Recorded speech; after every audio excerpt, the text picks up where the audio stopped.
नमस्कार।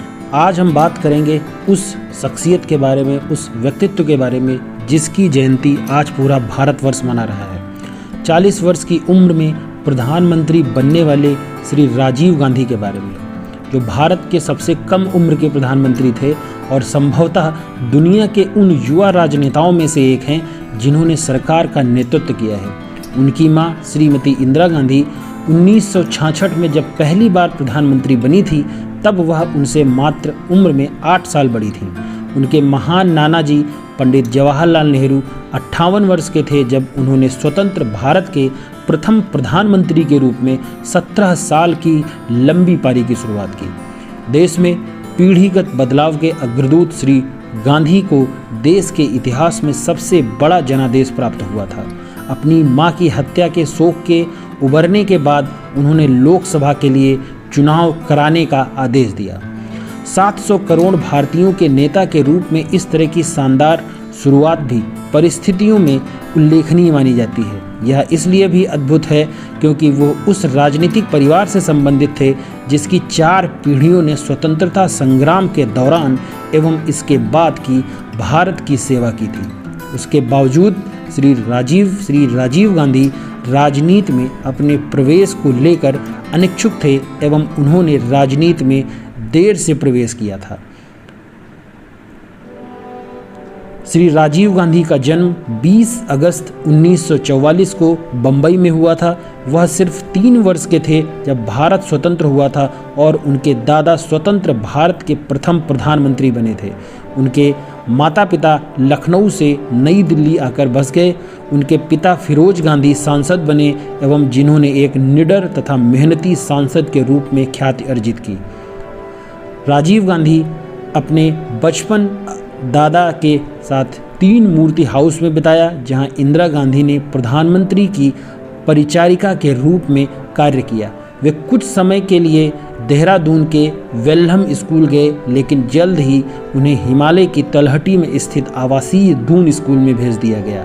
वहां उनके कई मित्र बने जिनके साथ उनके आजीवन दोस्ती बनी रही। बाद में उनके छोटे भाई संजय गांधी को भी इसी स्कूल में भेजा गया, जहां दोनों साथ रहे। हवाई जहाज उड़ाना उनका सबसे बड़ा जुनून था। अपेक्षानुसार इंग्लैंड से घर लौटने के बाद उन्होंने दिल्ली फ्लाइंग क्लब में प्रवेश परीक्षा पास करके वाणिज्यिक पायलट का लाइसेंस प्राप्त किया। जल्द ही वे घरेलू राष्ट्रीय जहाज कंपनी इंडियन एयरलाइंस के पायलट बन गए। कैम्ब्रिज में उनकी मुलाकात इतालवी सोनिया मैनो से हुई थी, जो उस समय वहां अंग्रेजी की पढ़ाई कर रही थी।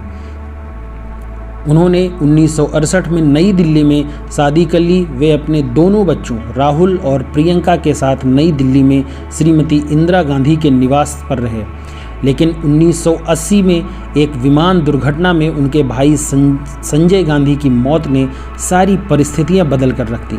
उन पर राजनीति में प्रवेश करने एवं अपनी मां को राजनीतिक कार्यों में सहयोग करने का दबाव बन गया। फिर कई आंतरिक एवं बाह्य चुनौतियां भी सामने आईं। पहले उन्होंने इन दबावों का विरोध किया, लेकिन बाद में वे उनके द्वारा दिए गए तर्क से सहमत हो गए। उन्होंने अपने भाई की मृत्यु के कारण खाली हुए उत्तर प्रदेश के अमेठी संसद क्षेत्र का उपचुनाव जीता।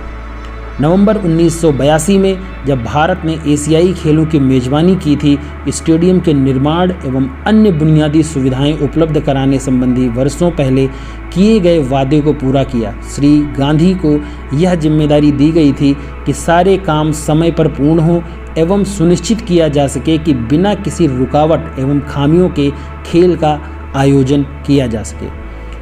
श्री गांधी से ज़्यादा दुख एवं कष्टकारक परिस्थिति में कोई सत्ता में क्या आ सकता है, जब 31 अक्टूबर 1984 को अपनी मां की क्रूर हत्या के बाद वे कांग्रेस अध्यक्ष एवं देश के प्रधानमंत्री बने थे। लेकिन व्यक्तिगत रूप से इतने दुखी होने के बावजूद उन्होंने मर्यादा एवं संतुलन के साथ राष्ट्रीय जिम्मेदारी का अच्छे से निर्वहन किया।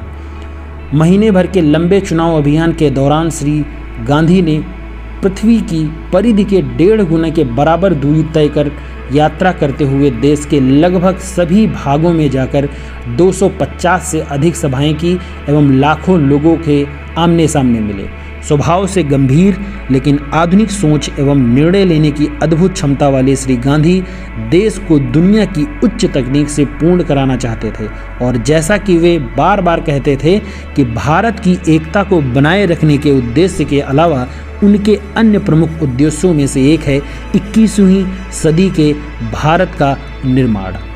1991 में एक चुनावी रैली में बम धमाके में हुई उनकी हत्या ने पूरे देश को स्तब्ध कर दिया था। उनकी हत्या श्रीलंका में स्थित एक सशस्त्र तमिल अलगाववादी संगठन लिबरेशन